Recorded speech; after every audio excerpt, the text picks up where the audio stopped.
Good morning, everybody. This is Diggs. It's another beautiful day out here in the Pacific Northwest. We are about to get dumped in snow, which is very exciting. I'm a little bit under the weather, but we do have some crazy job changes coming, and we're going to go ahead and go over some of the new +6 gear as well that's coming out this week. So let's go ahead and dig in. Now, one thing to note here is that I have heard that Cherise is coming a week early. This isn't really a big surprise because we are most likely expecting some type of a Christmas unit, such as Shadow Links, to be coming here in the near future. But something to keep in mind, it really makes it hard to pull for her when you do have a global exclusive the week before and you do know some unit like Shadow Links is going to be coming in the next couple of weeks. So Cherise is releasing, and Cherise is going to be coming with Lisette as well. Cherise is going to be a hunter very similar to Eliza, and they have a lot of the same build. You will find that Cherise has access to Substrider. Personally, it's interesting to me that when they release Cherise, they're also releasing the job update for Hunter as well. So you get she's almost like an upgraded version of Eliza, but Eliza gets those buffs as well. So we'll talk about those here in just a minute. Lisette as well, you will be able to do an acquisition quest to get her. Personally, I'm pretty excited for her. She is one of those units that, you know, whenever you get a free unit like this and you're able to build them and work in your team, they just are pretty good. You know, I feel like all of the MR units that we've gotten so far, some of them are underwhelming, but in other situations, particularly in Select Quest, with the new Select Quest updates coming out like one does in this update, they are very useful. So very excited just to max her out and have another tool in my arsenal. So let's talk about the equipment that's coming out, and then we'll transition to the job changes. So we are going to be getting Kaiser Knuckles +1 or +6. It's not really going to be a huge deal, going to increase max damage 1,000 for self. We are going to be getting Staff of Madness, which is Gargus's weapon.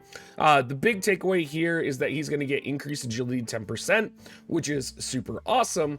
He's also going to get increased reaction block rate 30 for himself. So as someone who uses Gargus a lot, this is something I'm personally really excited for.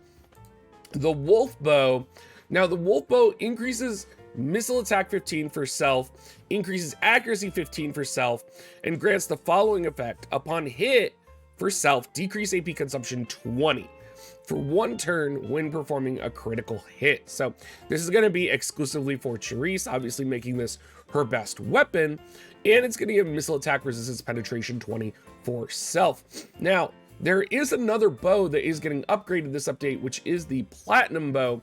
And for me, the Platinum Bow is like old reliable. It's the weapon I always use. Having defense penetration 20 and getting missile attack +10 on it now is just exceptionally powerful. It's really good. I'm happy with it. I'll probably be using this a lot more than I did previously. Even with the Wolf Bow coming out, which gives missile attack resistance penetration, I feel like you get a lot of missile attack resistance penetration with your ranged units anyway. So I would kind of want to lean in maybe to the defense pen and the missile attack on this. It'll make it a little bit better for building out your kind of equipment, your TMRs, with the exception, of course, being for Cherise, where the Wolf Bow is going to be the best. Now, we do have some job changes which do warrant getting talked about. So if you've watched my other job changes update, these should be familiar to you. So we have Knight, Gunner, White Mage, and Hunter. And for any character that has a main job of those classes, their limit break or one of their job level 25s usually gets updated. So for Knight, Trinity Break is going to get slash resistance piercing rate, AP consumption down, and increased range, which is exceptionally powerful. You think about like Whisper for this, or any unit that has access to Knight in a main job or a sub job. TP Break lowers CT, AP Break lowers acquired AP for 3 turns. Divine Healing significantly raises own all elemental resistance debuff, and raises own healing power. Divine Protection raises debuff resistance and area attack resistance. Really important here, the HP up level 1 becomes Knight's Lore, which is going to raise max HP and slash resistance piercing rate. So keep in mind, all of those units that have access to Sub Knight that was HP up level 1, they now have access to significantly increased slash resistance piercing. Finally, Whisper for her EX job ability is going to get an enhancement in damage from medium to large. For gunner abilities, Arm Shot is going to significantly lower target's reaction ability activation. It's also going to get an increase in range height, which is a very important factor. Arm Shot having a range height of 0 really hindered it in the past, so being able to have a range height of 1 really increases its flexibility. Similarly, Vital Shot, which removes haste and AP auto restore, very important, as well as getting that range height 1 treatment.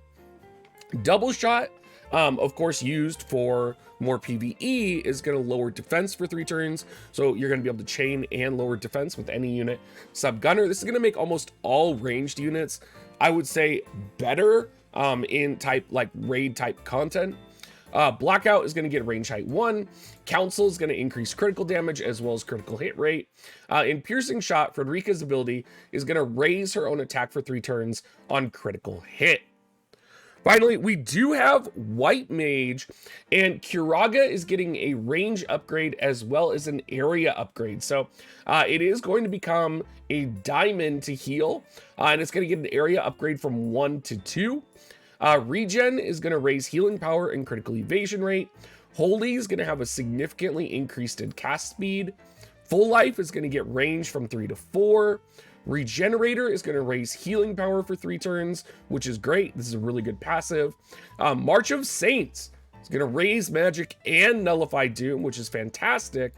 And Ayaka's EX ability, defense piercing rate will be increased further, and portion of HP absorbed will be increased. I don't think this is going to make Ayaka any good anytime soon, but when you do use her, it will be helpful. So Hunter, the Eliza, and Cherise kind of upgrade here. Armor piercing arrow is going to raise own defense piercing rate, which is great. Triple Flight is going to deal extra damage to targets afflicted by haste and berserk. Tracking Technique is going to raise own attack and reaction block rate. Ice Snare is going to get a range increase from 4 to 6. Arrow Storm of Removal is going to get AP consumption reduced from 40 to 35. So overall, these updates are pretty good. I'm excited to see the rest of the class updates come through in War of the Visions. I'm excited to see how it changes how we use units. I'm really excited for content like Tower, being able to run these units through Tower with their increased power level on units that we may not have originally. Very similarly, the level 140 cap as well, that's coming on the JP side, like Mont 140, King Mont 140, all of these other units that are getting dream abilities. I'm very excited for all of that. We do have an arena update, which is going to be ice unit attack up, I believe, for guild battle, and then for arena it's wind unit attack up and critical hit rate up. And we do just have some 2022 winter campaigns. Another story is double drop for items, and Farplane Archives is double up as well. There's also a Whimsy Shop unit shard guaranteed campaign happening at the same time. I was kind of hoping that Tower was going to come out this week, but it looks like it might not be. But I do know we saw the Wind Ring in the data mine, so I'm sure it's only a matter of time. Anyway, everybody, thank you so much for watching and listening to me while I am a little bit sick, and I will catch you guys all next time.